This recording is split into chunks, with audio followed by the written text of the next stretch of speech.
కొంచెం క్రేజ్ పెంచుతున్నారు. వీటి వల్లే భక్తులు వెళ్తున్నారు మూర్ఖత్వంగా అంటున్నారు. మీరేం చెప్తారు దీని గురించి? నిన్న జరిగిన సంఘటనలు అయితే చాలా చాలా చాలా తిరుమల చరిత్రలో అత్యంత బాధాకరమైన సంఘటన. అది వెంకటేశ్వర స్వామి కూడా ఎక్కడ ఉన్నాడో, వైకుంఠంలో ఉన్నాడో, ఎక్కడ ఉన్నాడో, ఆయన ఎంత బాధపడుతున్నాడో అనిపిస్తుంది. నా పేర భక్తి పేర నా పరిపాలకులను చెప్పుకునే వీళ్ళు, నా పరిపాలన చేస్తున్న అధికారులు అనుకునే వీళ్ళు, నా పాలక మండలిని పాలిస్తున్న వీళ్ళు నా పేరు చెప్పుకొని ఇన్ని దౌర్భాగ్యాలు, ఇన్ని నికృష్టాలు, ఇంత నీచమైనటువంటి చర్యలు తీసుకుంటూ నా భక్తులను నా కళ్ళ ముందరనే చంపేస్తున్నారా అని వెంకటేశ్వర స్వామి బాధపడుతున్నాడు, కుమిలిపోతున్నాడు. ఎందుకంటున్నానంటే వైకుంఠ ఏకాదశి ఒకే ఒక్క రోజు, రేపు తెల్లవారుజాము నుంచి రాత్రి దాకా. గత ప్రభుత్వానికి బుద్ధి లేదు, 10 రోజులు చేసింది. ఎవరైనా చేసిన మనిషి పెళ్లి 10 రోజులు చేసుకుంటాడా? ముహూర్తం ఒకటే రోజు ఉంటుందిగా, పెళ్లి సందడి ఒకటే రోజు ఉంటుందిగా, ఏ ఉత్సవమైనా దీపావళి ఒకటే రోజు ఉంటుందిగా, సంక్రాంతి ఒకటే రోజు ఉంటుందిగా, తొలి ఏకాదశి ఒకటే రోజు ఉంటుందిగా, దసరా ఒకటే రోజు ఉంటుందిగా. 10 రోజులు ఏంటండి? సరే చేశారు, దౌర్భాగ్యం. 10 రోజులు రండి రండి రండి, మీ అందరికీ వైకుంఠ ఏకాదశి టోకెన్లు ఇస్తాము, లక్షలాది మందికి దర్శనం చేయిస్తామని చెప్పి మీకున్న ఛానళ్లతో, వేరే ఛానళ్లతో క్రేజ్ వెంపి భారతదేశ వ్యాప్తంగా అఖిలాండ కోటి బ్రహ్మాండ నాయకుడు, దేవదేవుడు, ఆ దేవుణ్ణి ఒక్క క్షణం ఇట్లా కళ్ళు చూస్తే చాలు నా జీవితం ధన్యమవుతుంది అని పరితపించే భక్తులకు నువ్వు మాయ మాటలతో ఆకర్షింపజేసి వచ్చిన భక్తులు ఎంతమంది, ఆ వచ్చిన భక్తులకు ఏ విధమైన సౌకర్యాలు ఏర్పాటు చేయాలి, వారికి ఒకవేళ టోకెన్లు ఇస్తే 1,00,000 టోకెన్లు ఇవ్వాలంటే ఎన్ని రకాలైనటువంటి కౌంటర్లు ఏర్పాటు చేసినాము, ఎన్ని కౌంటర్లు ఏర్పాటు చేస్తే వాళ్ళు వచ్చి చలిలో రాత్రి నుంచే నిలబడుతుంటే వాళ్ళను ఏ విధంగా మనం రక్షించుకోవాలి, ఒకవేళ టోకెన్లు ఇవ్వడం అంటూ ఆరంభిస్తే ఈ జనాలను ఏ విధంగా మనము టోకెన్లు ఇవ్వాలి. ఒక ఊళ్ళో ఒక సినిమా విడుదలవుతుంటే ఒక థియేటర్ వాడు ఎంత మేనేజ్మెంట్ చేస్తాడంటే, టికెట్లు ఇచ్చే దగ్గర ఒక సినిమా విడుదలవుతుందంటే ఆ మేనేజర్ వచ్చి అక్కడ కుర్చేసుకొని కూర్చుంటాడు. 1000 మంది దగ్గర 2000 మంది వస్తే ఒక 4-5 కౌంటర్లు పెడతాడు. ఒక చోట ఒక చిన్న దేవాలయాల్లో ఏదైనా పర్వదినం రోజున భక్తులు ఎక్కువ మంది ప్రసాదాలు వస్తే అప్పటికప్పుడు 4-5 టేబుల్ వెళ్ళి ప్రసాద కౌంటర్లు పెడతాం.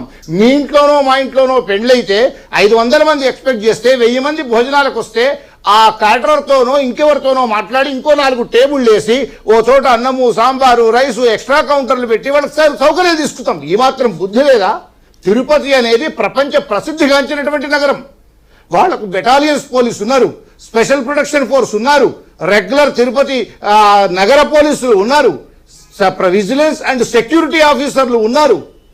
ఇంతమంది ఉండి ముఖ్యమంత్రి ప్రయంగా చొరవ తీసుకుని ఒక టీవీ అధినేత, ఒక భక్తి ఛానల్ నడుతున్న ఒక అధినేత చాలా విశాలమైనటువంటి పరిజ్ఞానం కలిగిన వాడిని పెడితే ఇంకా భక్తులకు బాగా సౌకర్యం కలుగుతుందని ముఖ్యమంత్రి ఏరి కోరి పెట్టుకుంటే 1,00,000 మందో 2,00,000 మందో 10 లక్షల మందో వస్తే ఇన్ని కౌంటర్లు పెడితే ఇన్ని కౌంటర్ల ప్రజలను మనం ఏ విధంగా అంచనా వేయాలి? 1,00,000 వస్తే మన స్కీమ్ ఏంటి, 2 లక్షలు వస్తే మన స్కీమ్ ఏంటి, ఎన్ని కౌంటర్లు పెట్టాలి, ఎలా టికెట్లు ఇవ్వాలి, ఎలా విడుదల చేయాలి, ఎంతమంది వచ్చారు, ఎప్పటికప్పుడు ఇంటెలిజెన్స్ రిపోర్ట్లు పెంచుకొని వాళ్లకు ఇబ్బంది కాకుండా చలిలో ఒకవేళ నేను తొక్కిసలాట కాకపోయినా కూడా కొంతమంది చచ్చిపోయేవాడు ఆ చలిలో. ఎందుకంటే అంతమంది అక్కడ చలిలో అక్కడ క్యూలలో ఉన్నారు. ఇది కాకపోయినా అదైనా జరిగేది. అంటే నువ్వు భక్తులతో చెలగాటమాడుతున్నావు. వైకుంఠ ఏకాదశి 10 రోజుల దర్శనాలంటూ ఏదో లక్షలాది మంది కల్పిస్తున్నామని చెప్పి లక్షలాది మంది ఆకర్షింపజేసి రప్పించి వాళ్ళ ప్రాణాలతో చెలగాటమాడుతుంది తిరుపతి దేవస్థానం. శర్మ గారు, మీరు స్టార్టింగ్ ఒక మాట అన్నారు, వెంకటేశ్వర స్వామి బాధపడుతున్నారని. కానీ వెంకటేశ్వర స్వామికే లడ్డు విషయంలో కోపం వచ్చింది, అందుకే ఇలా చేస్తున్నారని ఒక పార్టీ మాట్లాడుతుంది. అమ్మ దౌర్భాగ్యం అమ్మా అది. అంటే నువ్వు కోరుకున్నావా ఇది వాడు తప్పు చేసిన కనుక ఇలా చావాలని కోరుకున్నావా అన్నవాడి బుద్ధి ఏముంది? అంటే ఏదో ఒకటి అపచారం జరగాలి, ఇలాంటి దుర్ఘటన జరగాలని వాడి ఉద్దేశమా? ఓ 10 మంది చావాలని ఉద్దేశమా వాడి ఉద్దేశం? అన్నవాడు ఎవడో, ఆ పార్టీ వాడు ఎవడు, ఇది తయారు చేసింది ఎవరు, ఈ టోకెన్లు పెట్టింది ఎవడు, ఏ ఘనుడు? ఈ 10 రోజులు చేసింది ఎవరు? 2022లో ఒక్కరోజు ఉండాలి అని కొన్ని యుగాలుగా వైకుంఠ ఏకాదశి ఆ రోజు తెల్లవారుజామున దర్శనం చేసుకుని రాత్రి దాకా ముగించేది 10 రోజులు పెడతాడండి. కూడా బుద్ధి లేని వాడు పెట్టాడు. ఆనాడు ఆగమశాస్త్ర పండితులు, ఆనాడు తిరుమల తిరుపతి దేవస్థానంలో పూర్వ కార్యనిర్వహణాధికారులు, అక్కడ పనిచేసిన పాలక మండలి సభ్యులు అందరూ కూడా అడ్డుకుంటే నువ్వు ఏకపక్షంగా 10 రోజులు ఎలా చేశావు? శర్మ గారు, సరే ఆ ప్రభుత్వ అధికారులకి బుద్ధి లేదు, సరే మరి ఈ ప్రభుత్వ అధికారులు వాళ్ళకి ఇంకా బుద్ధి లేదు. బుద్ధి లేని వాళ్ళ ప్రక్రియను కొనసాగింపజేస్తూ దాన్ని సవరించుకోవాల్సింది ఉండే. నేను అందుకే అంటున్నా, ఒక ఘనుడైన వ్యక్తిని చైర్మన్ చేశారు. ఆ ఘనమైన వ్యక్తి చాలా గొప్పగా సాధిస్తాడని ముఖ్యమంత్రి ఇంకా ఎండోమెంట్ మంత్రి వాళ్ళంతా భావించారు. ఒక సమర్థుడైన అధికారిని పెట్టారు. పాతవాళ్లు చేసినటువంటి ఆ టోకెన్ల విధానాన్ని కానీ 10 రోజుల దర్శనాలను కానీ సంస్కరించి ఎన్ని లక్షల మంది వస్తే ఏ విధమైన స్కీమ్ ప్రకారం మనం దర్శనాలు ఏర్పాటు చేయాలి అని, ఎప్పటికప్పుడు వచ్చిన వాళ్లను ఏ విధంగా మేనేజ్ చేయాలని, ఆ డిజాస్టర్ మేనేజ్మెంట్ కానీ, ఒకవేళ తొక్కిసలాట జరిగే అవకాశం ఉంటే ఏం చేయాలని కానీ కింతనన్న ఆలోచన చేశారా? ఆర్భాటాలకు పోయారు, ప్రెస్ కాన్ఫరెన్సులు పెట్టారు. వివిఐపీలందరికీ, తెలిసిన వాళ్ళందరికీ, న్యాయవాదులకు, ఇంకొకళ్లకు, న్యాయమూర్తులకు, విదేశాల్లో వేరే రాష్ట్రాల్లో ఉండే మంత్రులకు, వాళ్లకు సంబంధించిన వాళ్ళందరికీ విఐపి పాసులు ఇచ్చారు. సామాన్య భక్తులకు లక్షల మందికి ఇస్తున్నామని చెప్పి వాళ్ళ కళ్ళ ముందరనే వైకుంఠానికి పంపించారు. వైకుంఠ యాత్రకు, వైకుంఠ ఏకాదశికి వచ్చిన వాళ్ళను వైకుంఠానికి పంపించారు. ఇది కేవలం మర్డర్ కేసు. ఇది హత్యా నేరం వాళ్ళందరి మీద. దీనికి బాధ్యులు ఎవరు? ఇది నిర్ణయించింది ఎవరు? ఇన్ని లక్షల మందికి అవగాహన లేకుండా నేను టోకెన్లు ఇవ్వలేని పరిస్థితిలో ఉన్నా, నేను ఇంతమందికి సక్రమంగా టోకెన్లు ఇవ్వలేని, నేను నిర్లక్ష్య పూరితమైనటువంటి వైఖరితో ఉన్న, అసమర్థతతో ఉన్న నేను ఎవరినైతే ప్రకటించారో అతను మొదటి ముద్దాయి.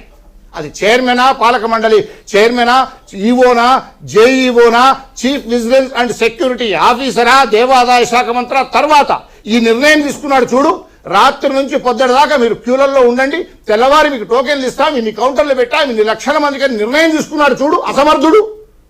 అది ఒక్కళ్ళ ఇద్దరా, వ్యవస్థనా, అధికారుల?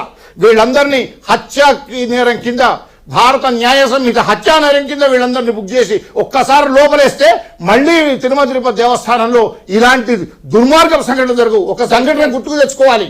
2014లో అధికారంలోకి రాగానే ముఖ్యమంత్రి చంద్రబాబు నాయుడు గారు గోదావరి పుష్కరాలు వస్తే 2015లో ఒక సినిమా దర్శకుడి చేత అద్భుతమైనటువంటి పుష్కరాల ఏర్పాట్లు చేస్తున్నామని చెప్పి ఒక షూటింగ్ చేసి గేట్లని క్లోజ్ చేసి వేలాది మంది సమక్షంలో పుష్కరాల సంరంభం చేస్తున్నానని ఆయన కెమెరాలు 10 కెమెరాలు పెట్టి షూటింగ్ చేయించుకుంటూ ఒక్కసారి జనంకు లోపలికి రావాలి అని చెప్పి ఆ డైరెక్టర్ సూచిస్తే గేట్లు తెరుచుకునే లక్షలాది మంది లోపలికి వస్తే ఆనాడు ఎంతమంది చనిపోయారమ్మా? ఆ సంఘటన ఇవాళ మళ్ళీ పునరావృతమైంది. ఆ సంఘటన ఈ సంఘటనకు చాలా పోలికలు ఉన్నాయి. అసమర్థత, వాళ్ళ పబ్లిసిటీ, వాళ్ళ స్వార్థం కోసం ఇవాళ సామాన్యమైన భక్తులను దూరం చేశారు. వైకుంఠ ఏకాదశికి వచ్చిన వాళ్ళను సాక్షాత్తు వైకుంఠానికే పంపించారు. ఇది దుర్మార్గం. ఇది కేవలం హత్యనే వాళ్ళు స్వయంగా చేసినట్టయింది.